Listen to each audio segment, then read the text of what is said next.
কয়লা নয়, মাতারবাড়ি বিদ্যুৎ কেন্দ্রের জন্য জাহাজে করে মাটি পাঠিয়েছে ভারতীয় প্রতিষ্ঠান। কক্সবাজারের মাতারবাড়ি বিদ্যুৎ কেন্দ্রের জন্য আমদানি করা কয়লার একটি চালানে বিপুল পরিমাণে মাটি পাওয়ার পর ৬৩,০০০ টন কয়লার চালানটি ফিরিয়ে দিয়েছে কোল পাওয়ার জেনারেশন কোম্পানি লিমিটেড। চালান প্রত্যাখ্যানের সিদ্ধান্তের পর কয়লাবাহী জাহাজটিকে চট্টগ্রাম বন্দরের বহির্নোঙরে পাঠিয়ে দেওয়া হয়েছে।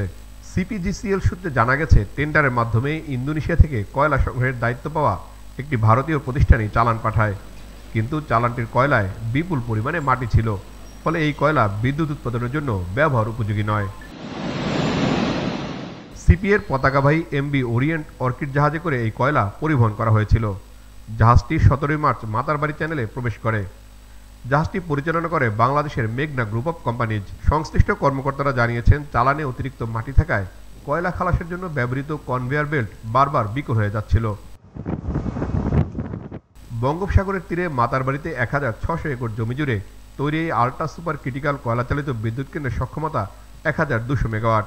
বিদ্যুৎ কেন্দ্রটির প্রথম ইউনিট বাণিজ্যিক উৎপাদনে আসে ২০২২ সালের ডিসেম্বরে। এরপর ২০২৩ সালের আগস্টে উৎপাদনে আসে দ্বিতীয় ইউনিট।